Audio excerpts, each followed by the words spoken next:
Excited na ba kayo sa long weekend? Amen! May pasa kayo bro? May paas. Lagi na eh. Okay lang.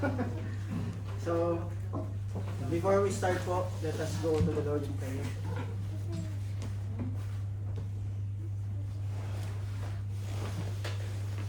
Let's pray. Bilang Diyos, sama namin na salamat. Sama namin makapangyarihan sa lahat. Panginoon, kami po'y muling nagpapasalamat, Panginoon, sa iyong kabutihan, kadakilaan, Panginoon, sa paggabay mo sa amin, sa isang linggo, Panginoon, sa protection mo na, at sa mga blessings na ibinigay mo, Panginoon. At salamat po, Panginoon, muli sa muli namin pagsasama-sama ngayong gabing ito, Panginoon. Salamat po sa traveling mercy, Panginoon, na iyong ibinigay sa bawat isa, Panginoon. At salamat po, Panginoon, sa patuloy mong paggabay sa bawat isa, Panginoon. At we also thank you, Lord, sa patuloy mong ginagamit sa tahanan nila, Brother Donald, Sis Gina, Panginoon. At maging ang mga kapatiran namin na patuloy na nagbibigay oras po, Panginoon, upang mag-aaral ng salita sa kabila ng kabisihan po nila sa kanilang mga trabaho. At Lord God, kami po ay lumalapit sa inyo, humihingi ng kapatawaran sa lahat ng aming mga pagkukulang, Panginoon, sa paulit-ulit namin kasalanan, Panginoon. Salamat po sa kami ay bagamat kami po ay makasalanan, pero lagi po kayo nandiyan para sa amin, Panginoon.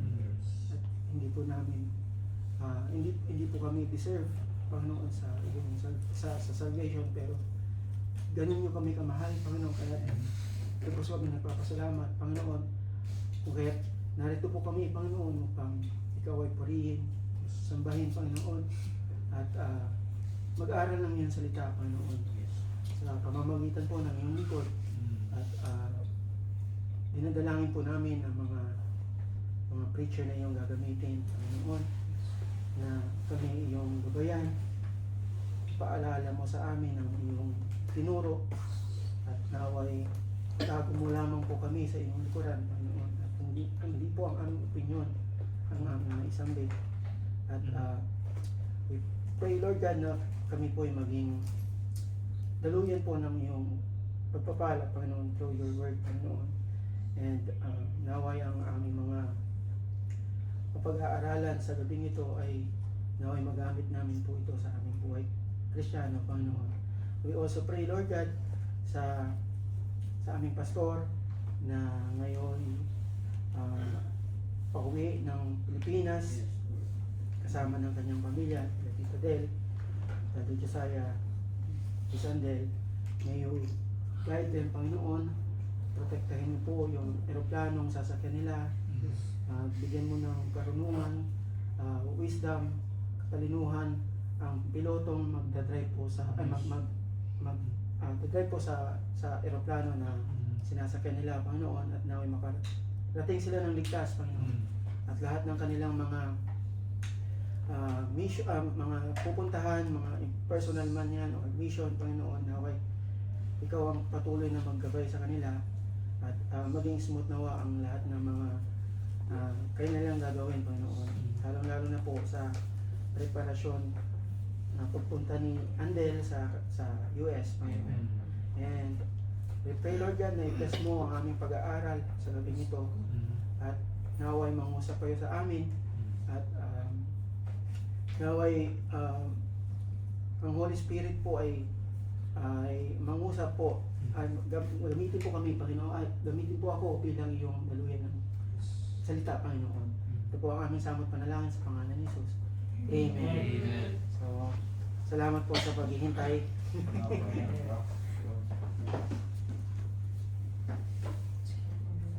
Mag-prepare sana ako ng kanta, kaso busy lang. So, iniisip ko mag-volunteer si Brother Eli.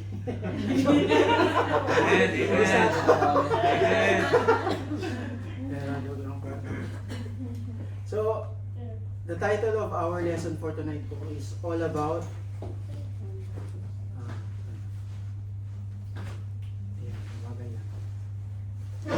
the importance of fellowship. Amen. Ayan po. In this lesson po, sorry po at late po ako sa ating fellowship. No? So in this lesson po, we will learn. Ha? Share mo na lang ako. Wala eh. Nasa site tayo kaya wala pong overtime. So in this lesson po, we will learn the purpose and the fellowship looks like in Acts chapter 2. No? And at kung paano natin ito ipa-practice as a church. So matatagpuan natin po itong copy na to sa Books of Acts chapter 2 verse 42 to 47. So let us read po ang ating Bible verse. Siguro po mag-start kay Brother James. Acts chapter 2 verse 40. And they continued steadfastly in the apostles' doctrine and fellowship, and in breaking of bread and prayer. Acts chapter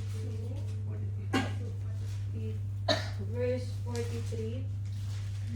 And fear came upon every soul, and many wonders and signs were done by the apostles. Verse 44, and all that believed were together and had all things common. Verse 45, and sold their possessions and goods, and parted them to all men, as every man had need. Verse 46. And they, continuing daily with one accord in the temple, and breaking bread from house to house, did eat their meat with gladness and singleness of heart. 47, praising God and having favor with all the people, and the Lord added to the church daily such as should be saved. Amen. So let me give you a short background for what happened right before the Acts chapter 2 verse 42. Sabi dito in Acts chapter 2, the Holy Spirit falls on the believers on the day of Pentecost. No? I believe karamihan po sa atin alam tong yung pangyayaring ito, no? Nagsimula ito nung napuspos po yung mga disipulo ng banal na espiritu, na kung saan nagkaroon po sila ng kakayahan na makapag-salita ng iba't ibang lingwahe. So, because of that, na-share po yung gospel in different languages. So, many hear the gospel preached and are convicted on sin and their need for salvation. Then, Peter preached about Jesus Christ clearly, and people respond with repentance and faith. That day po, no, the same day, 3,000 souls was baptized and added unto them. So, Acts chapter 2 verses 42 to 47 begins immediately after the powerful salvation response, when new believers are now being formed into a church life. Take note po, no? These are new believers, no? And they were formed into a brand new life. Agad-agad. No? Sabi nga sa Congress, no, forthwith. Agad-agad. So, of course, number one reason po dyan is because of Jesus Christ. No?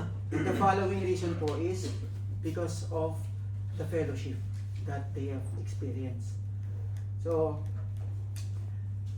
nung inaaral ko po to, parang na-remind lang ako, no, ang bilis ng panahon, no?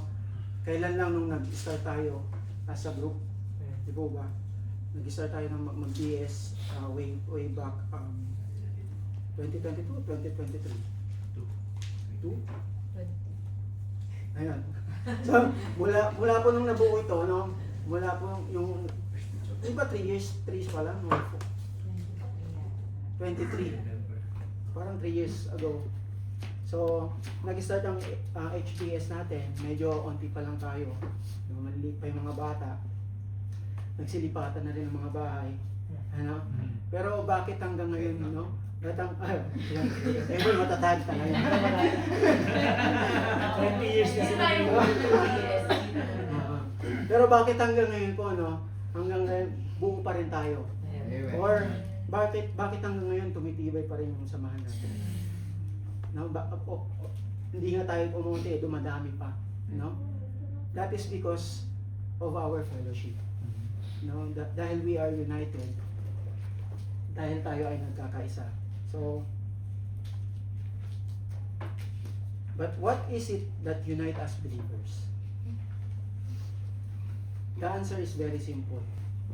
It is because of Jesus Christ. Amen. No? In 1 John chapter 1 verse 3, pwede po ba natin basahin? Fast.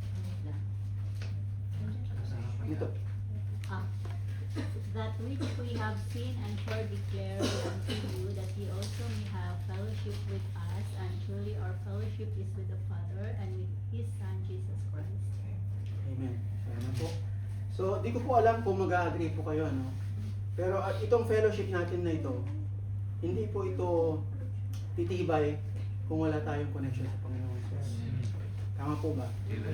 So, because Jesus Christ is the only way, no, the only key, no, that will connect us to God the Father vertically and connect us to each other horizontally. No, that is why He is the answer, He is the key, He is our denominator. So now, ang fellowship po ay hindi lang basta-basta makapag-hangout lang, no? Or hindi lang yung nagsasalo-salo, kumain, or lalo na yung hindi pang kapag may chismis lang, di ba? Because in Christian perspective, ano nga ba ang fellowship? Sabi dito, fellowship in a Greek word, koinonia, no? In a Greek word, meaning partnership or participation or sharing a common life together. Sabi dito, fellowshipping with other believers was something that body of Christ not only participated in, but devoted themselves to. So, fellowship po is not just socializing, no? Na parang yung mga pinupuntahan natin sa ating mga company gatherings, no? Na kung saan nag-share tayo ng mga hobbies or ng mga networkings or after church drink coffee, di ba? Hindi po, or hindi ito yung fellowship na yung nagsasama-sama nga tayo, no? Pero busy naman tayo sa kanya-kanya nating stream, no? Yung walang pakialam, no? Hindi po, because biblical fellowship is different. It is God-ordered lifeline for believers. It is when God's people live as a family, no? Parang pamilya ang tulingan, parang sa atin, no? Now, in the book of Acts doesn't describe fellowship as a vague feelings. Vague feelings yung tipong kapag nakita mo yung kaibigan mo, no, or kabro mo, sasabihin mo, "Oh, kamusta bro? No, fellowship naman tayo, no? Kain naman tayo minsan, no? Labas naman tayo minsan." Pero hindi naman mangyayari, di ba? Or matagal bago pa mangyari. So, ito yung tipong parang walang kasiguraduhan, no? Unclear ba? So, but in the book of Acts, it describes fellowship as something they continued in. And let us start po with the foundation, which is itong pag-aaralan natin in our first point. No? So, our first point is fellowship begins with devotion. Fellowship begins with devotion. Basahin po natin muli ang ating book, ang ating Bible verse, Acts chapter 2, verse 42.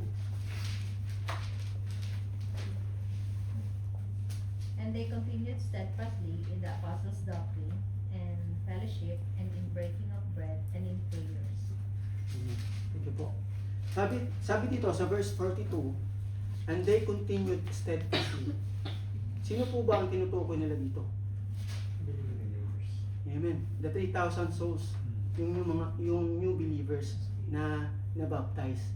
No, and take note po, ang mga early believers, hindi sila yung tipong Christian na madaling matibag. No? Tulad sa panahon natin ngayon. No? Sad to say po, minsan. Pero because they are very determined, very firm sa kanilang mga paniniwala, and for sure, they are refusing to turn away, to change their mind, to quit, no matter how difficult being Christian is. So, And they continued to steadfastly in their duties as a Christian. And in this verse po, fellowship is not random. It is a built on continuing.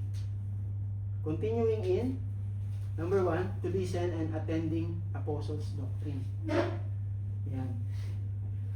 Yung mga turo po base sa katotohanan na nagmumula sa Bible or sa kanilang na-witness, no? Sa kanilang mga natutunan directly mismo sa Panginoong Hesus. So, yan po yung mga tinuturo hanggang ngayon naman, no? Like us po, no?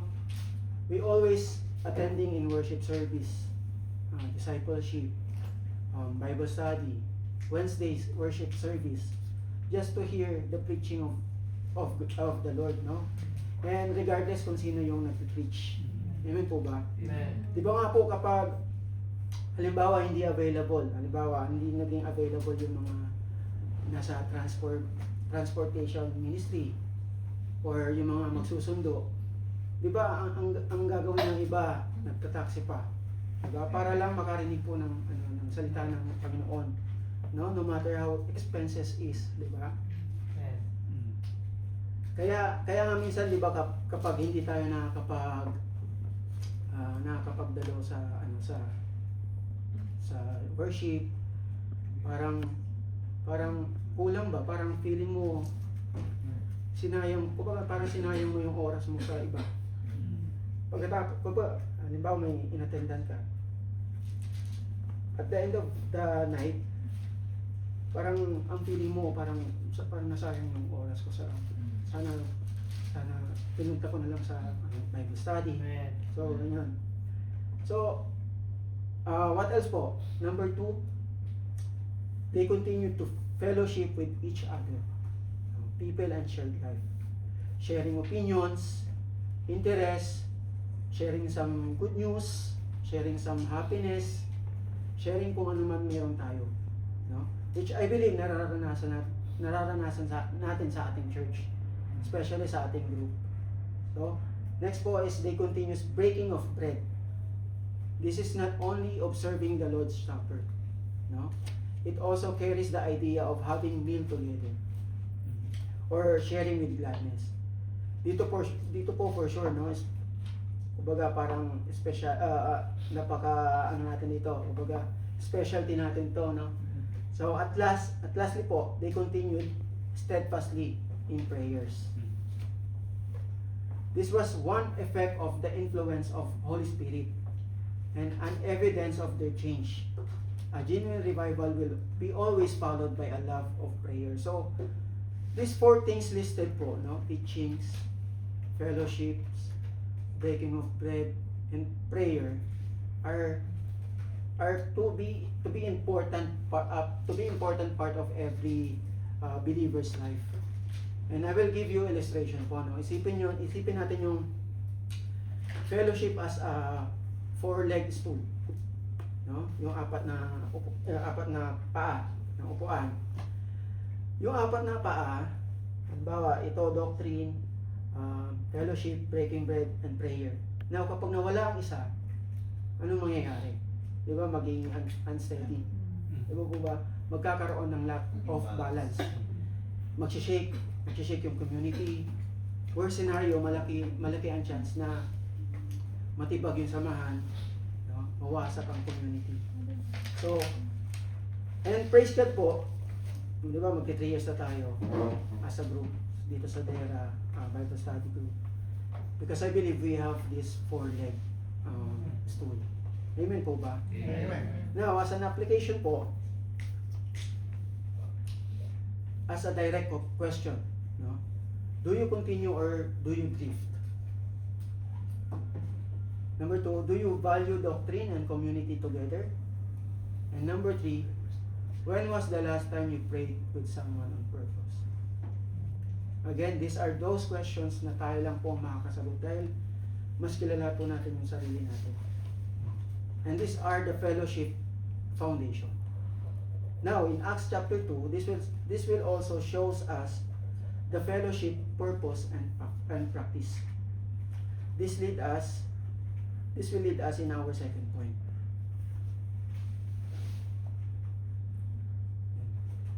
Number 2, fellowship shows up in real community.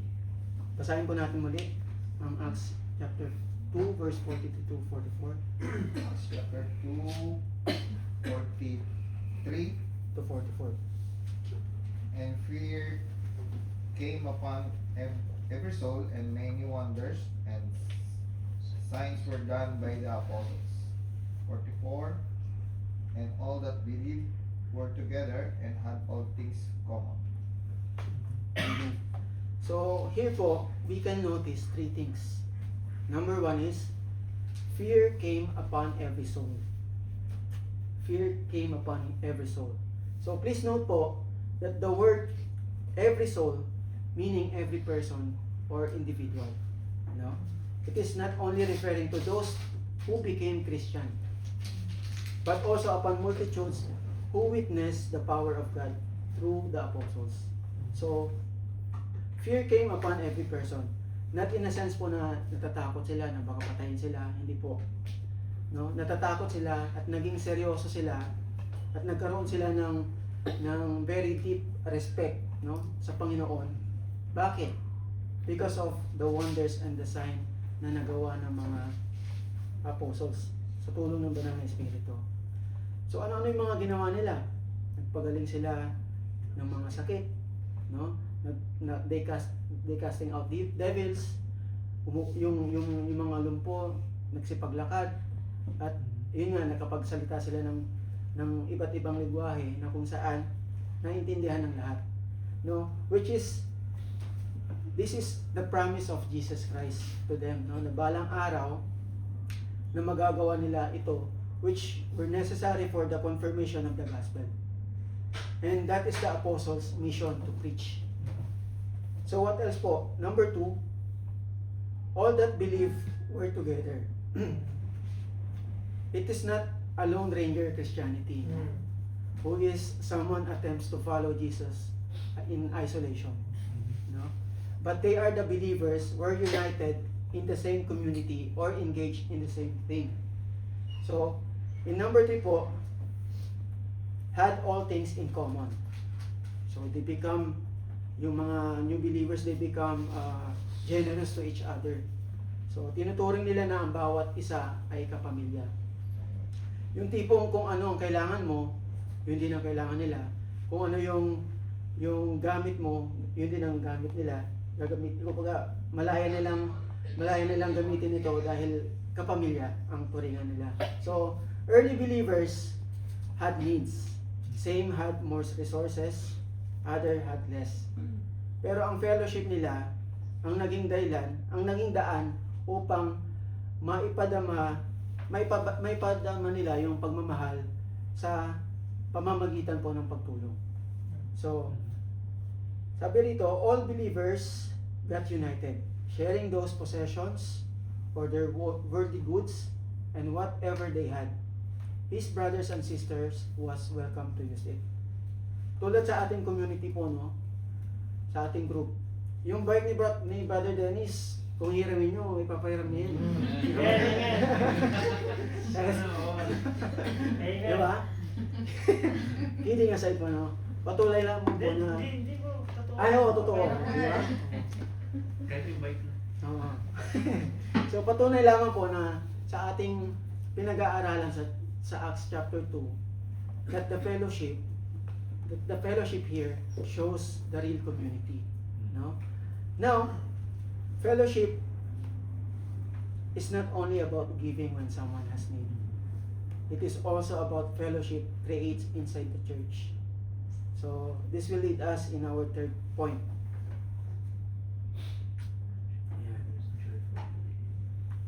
Third point is fellowship produces joyful unity. No? Let us read po Acts chapter 2 verse 45 to 46. And sold their possessions and goods and parted them to all men, every man his need. Amen. So I want you to see 2 things here po. No? Number one is generosity shaped by need. Generosity shaped by need. and sold their possessions, sabi dito sa verse 45, and sold their possessions and goods and parted them to all men, as every man had need. So, as per one of our commentaries, this was done by Jews and by Jews only. No? And when they embrace, because they embraced the gospel. So, they sold their properties, like houses, yung mga lupain, like vineyards, yung mga pangsaka, and they divided among the poor to Jews and Gentiles, and support for the gospel in Judea. So, sa kanilang, pero sa kanilang sinasakupan lang, no? At hindi sa lahat. So, we can see here their generosity. They're willing to sacrifice because of the love of one another, and of course, the love in the gospel. So, nakaka-amaze po sila dahil hindi nila iniisip kung gaano kalaki or kung gaano kaliit yung mawawala sa kanila, no? Ang tanong lang po, are we doing this today? Na po? Pero wala naman po ito sa laki o sa liit ng pagtulong eh. What matter is handa ba tayo na magsakripisyo sa iba? Po ba? So, number 2 po, they did eat their meat with gladness and singleness of heart. No? Sabi dito sa verse 46. Fellowship is not only emergency care. Yung tipong makikisama lang tayo kasi may problema, di ba? Or kapag may aayusing mga bagay-bagay, no? Or makikisama lang tayo kasi kailangan, di ba? Huwag naman. Sabi sa Acts chapter 2, we should fellowship together with gladness and singleness of heart. It includes normal life together and with no pretending, but with sincere and pure heart. Amen po ba? Amen. Medyo mabilis pala ako. Pero, our last points po, no? Acts chapter 2 ends by resulting fruit and result, not just activity. Yan.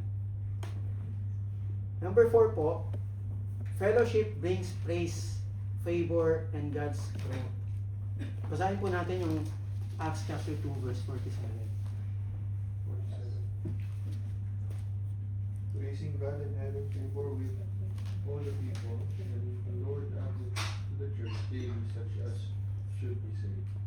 Amen po. So let us break down po, no? Fellowship leads to praising God. Their hearts didn't stay indoors. They praised God, worship plus thankful living publicly. And yung church po, as we all know, no? Hindi siya yung four-wall structure na kung saan nagmi-meet ang mga believers, no? Because a church is actually us. No? Once there is a teaching or preaching the word of God, once there is a fellowship, once there is a breaking of bread and prayer, no? Kapag ang apat ng elemento na to ay meron sa ginagawa ng isang grupo in regular basis, church po ang tawag dito.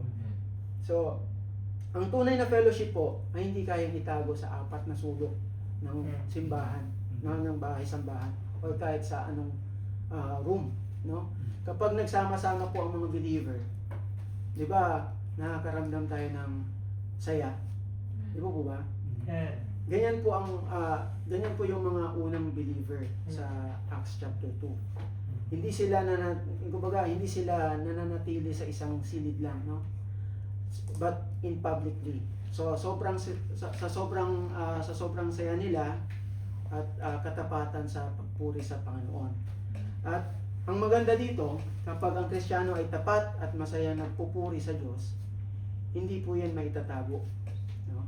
Mapapansin yan ng mga ibang tao sa paligid natin. Diyan po papasok ang ating pangalawang punto. Fellowship leads to favor people. No?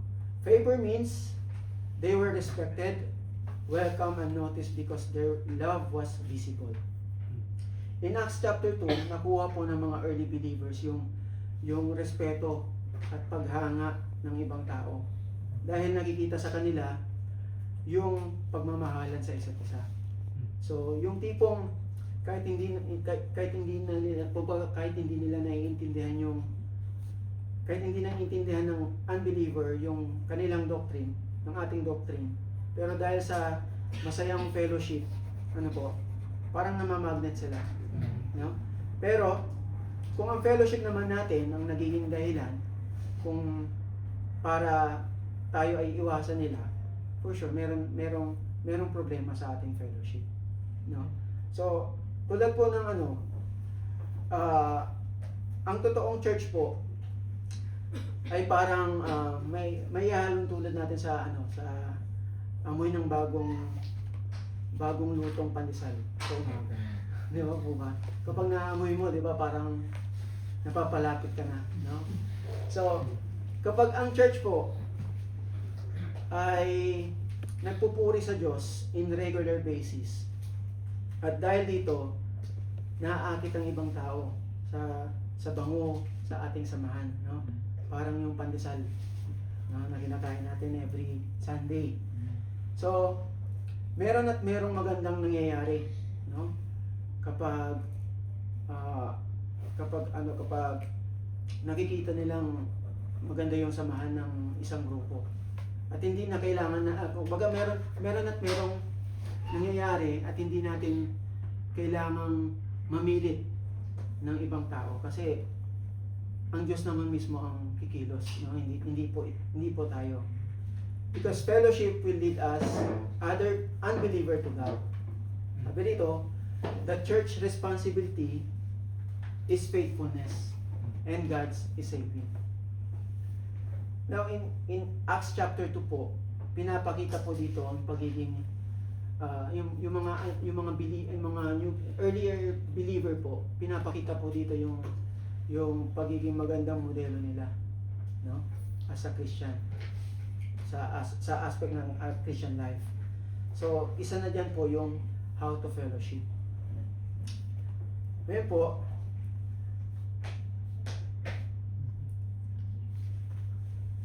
magko-conclude na po tayo, no? Meron po akong illustration, nakita ko lang sa LinkedIn. Pero iba yung concept niya, pero gusto ko sana i-try, pero babaguhin lang natin. So meron akong dalawang lighter, na po. Surrender mo na yung bulb ko na lang. Hindi ko pa ito kanina, may tagpang ako. Ngayon, ito pong for example po, itong isang lighter is yung isa nating brethren. Okay? Tapos ito pong isa is ikaw or tayo. Ano po? Ngayon, ito pong dalawang lighter na to is believer. Dahil yung fuel sa loob parang nagsisimbolo parang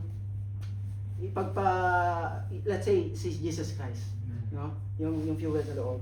Tapos kapag sinisindi mo to, yung gas na lumalabas, Holy Spirit. Okay po. Malinaw po, no? So, sindi natin. Yan. Yung apoy po na lumalabas, parang nagsisimbolo na kung gaano ka ka-active, no, as a Christian. Kung gaano nagliliyab yung pananampalataya mo, no? Ngayon, ilalagay ko siya sa baso, no? May mga bagay po, itong tubig na to, no? May mga bagay na hindi tayo nakikita sa ating mga brethren, sa ibang brethren. Hindi natin alam na masaya lang sila pero stress na pala sila. Diba? Tapos, makikita natin na yung nararamdaman pala nila, lonely pala sila. Which is hindi natin nakikita kasi, diba? Tapos, feeling nila, lonely, na-stress, tapos, ano po ba, yung mga atake ng mga kalaban. Diba? Pressure, financial burden, yan o. Relationship, Na-scam ka. honest ka.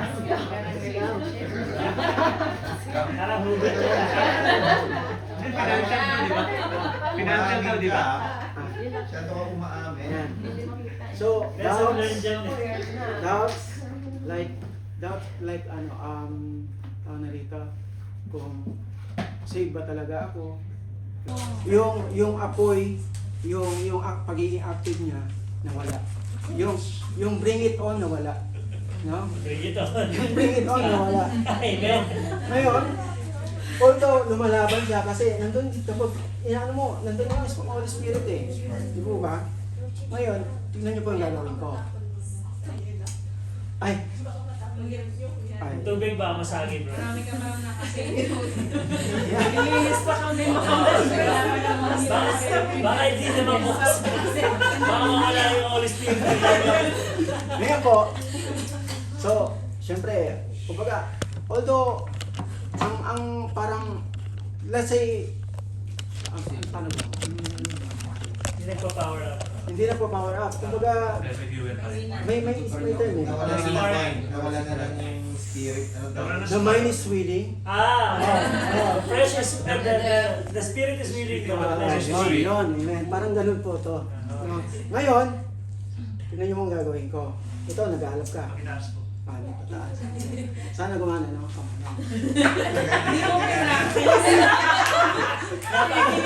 Napaload lang niya, gagana to. Oh, yeah.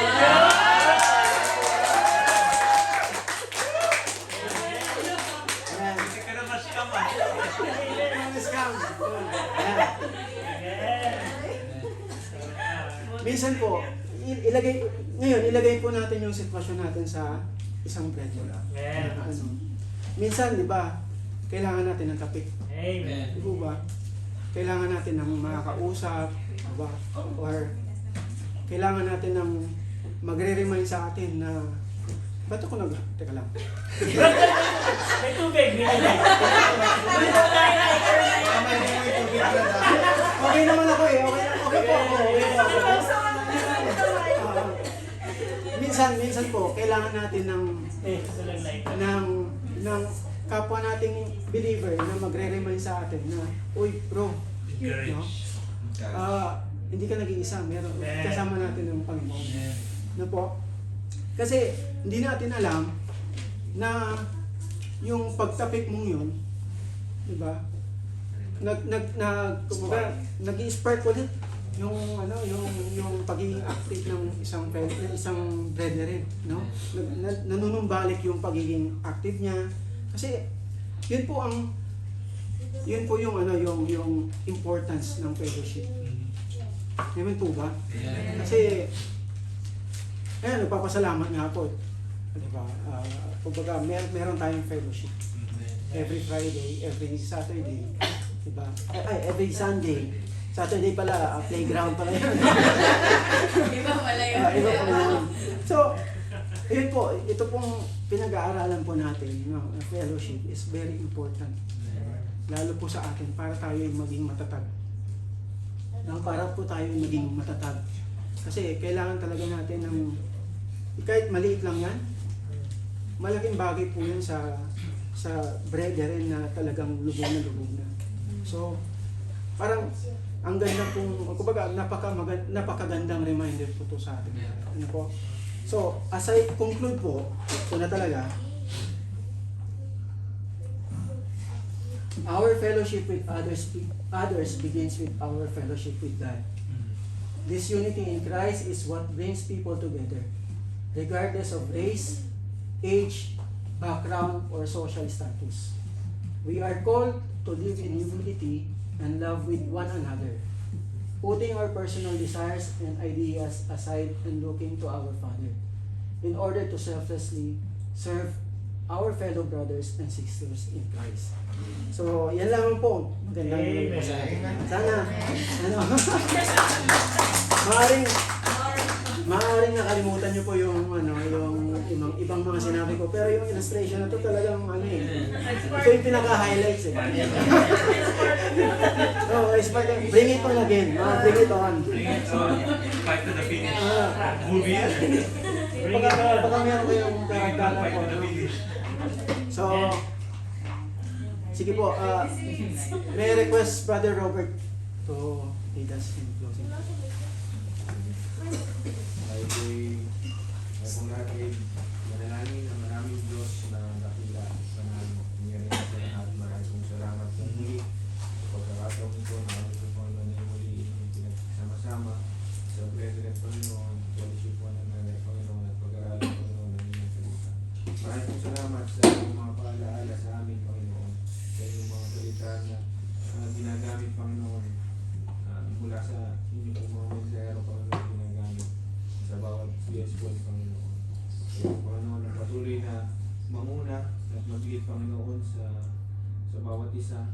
Kaya po, Panginoon, ang patuloy rin na magbigay ng karunungan sa bawat isa sa amin upang maituro po, Panginoon, namin ang mga kailangan po, Panginoon, ng bawat isa, ng bawat kapatiran, Panginoon, lalo na, Panginoon, ng mga nangyayari, Panginoon. At Ama, maging sa pag-aralan, maraming kong salamat. At tuloy, Panginoon, kami yung dinisip, Panginoon, at binigyan ng karunungan, Panginoon.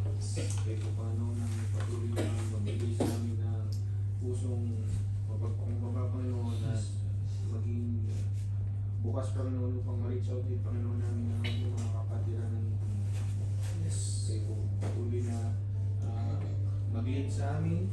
At yun po, Panginoon, na patuloy na gumawa sa amin po mga Panginoon.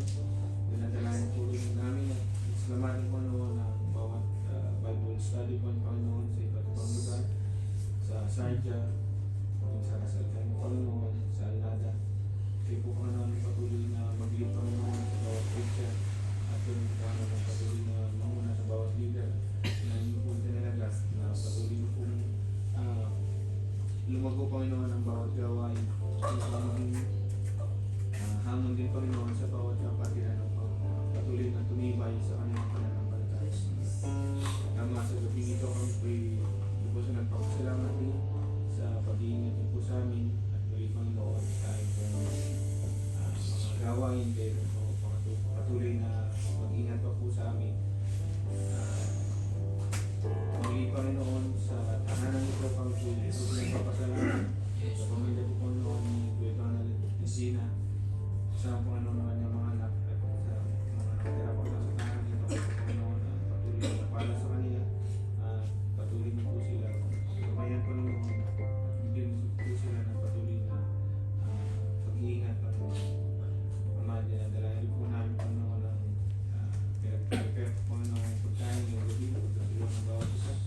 Nawa, Panginoon, po yung pagpalain at yung kalakasan ng lupang katawan ng bawat isa, Panginoon. Maraming salamat sa nagkaloob, Panginoon, nito sa ginamit, Panginoon, resources, Panginoon, upang may prepare ang pagkain ito ay upang patuloy magpala sa bawat isa. At muli maging sa amin sa pag-uwi at sa amin kung pag-iwan mo ng gabi. Iyatin po po ang kami ligtas sa bahay sa aming mga tahanan at maging sa amin po pang fellowship at Panginoon ang pili sa amin ng katuwaan at galangan sa bawat isa.